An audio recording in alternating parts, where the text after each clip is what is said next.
Hey everybody, Jerry here with a little bit of everything, and in today's video we're going to be discussing an introduction to medical billing. It's a big subject, it's a lot of material to cover, but we're going to start with the basics, which is what I started when I first started, which is what I've learned when I first started working for the hospital I work at, which is the revenue cycle. The revenue cycle starts with patient contact. Patient picks up the phone, calls the office, calls the call center, whatever the case may be, schedules the appointment. That's the start of the revenue cycle. Patient then arrives to their appointment, checks in with the front desk, sees the physician. The physician then does, what they do best. They do their examination, they order lab work, tests, procedures, whatever the case may be. Patient checks out. Now that claim is then coded based upon what services were rendered at the time of visit. So depending on what the doctor did, it could have been, just a new patient visit, could have been a follow-up visit, could have been an in-office procedure, it could have been, an injection-only visit for, for immunizations, could be a well check, could have been a number of things. So that medical record, that encounter, which is what they're called, has to be coded to the right CPT code. CPT stands for current procedural terminology. And what this is a 5-digit number that is accepted, across the board by the AMA. And then that procedure code has depending on, the insurance company, or if it's self-pay or whatever the case may be, has a dollar amount attached to it. So, obviously, the higher the service is rendered, the more money you're going to be reimbursed, because it takes more skill. And we'll go into medical coding much later in this. So. That code, so then that claim is then coded with the procedure code.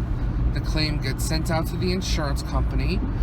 The insurance company can either reject or accept the claim for processing.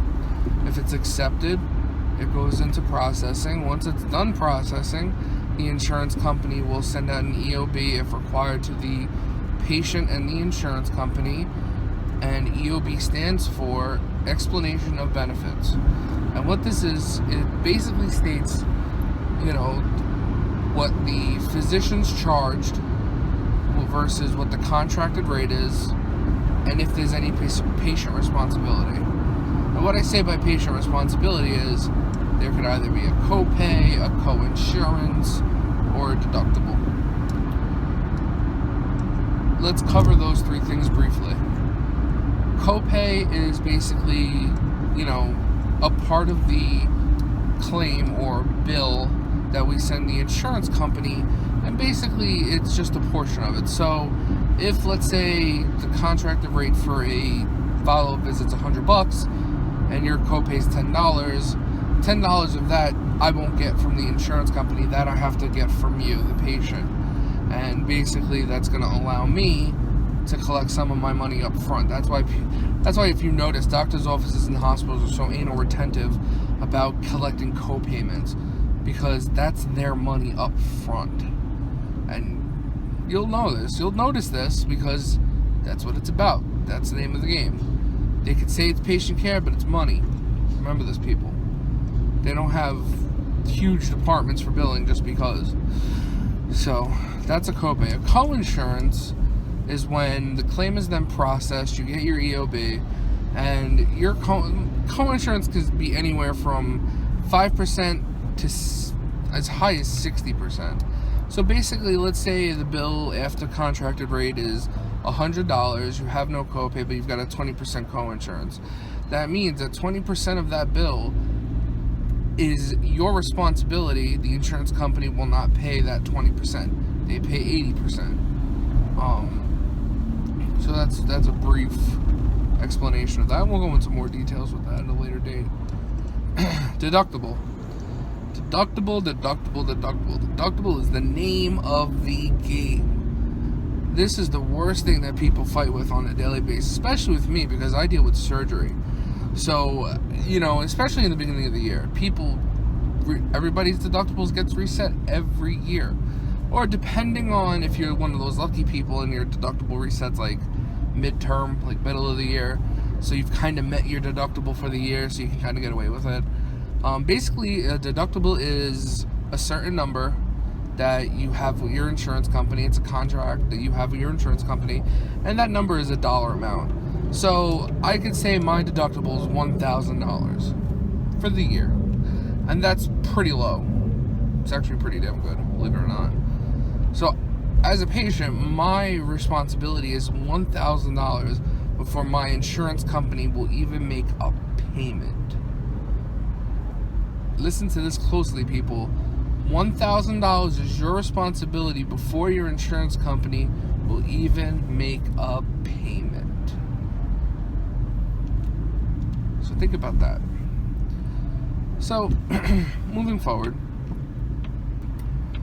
So, after your EOB gets printed and your responsibility is shown on the EOB, you get an EOB copy of it. The facility or the doctor's office gets a copy of it.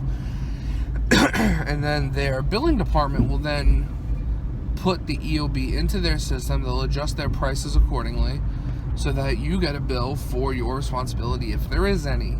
And, if there is any responsibility, you either pay it or you get sent to collections, kind of, so to speak.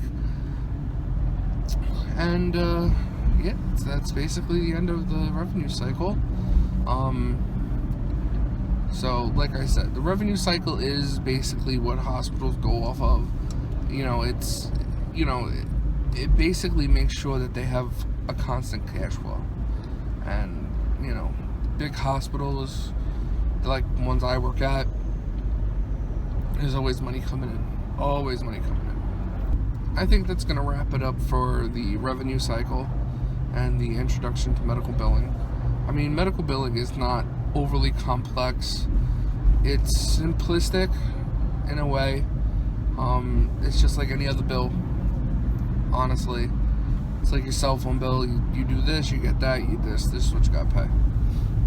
And if you like what you've heard, please consider comment, subscribing the video to my channel. And as always, thank you for watching.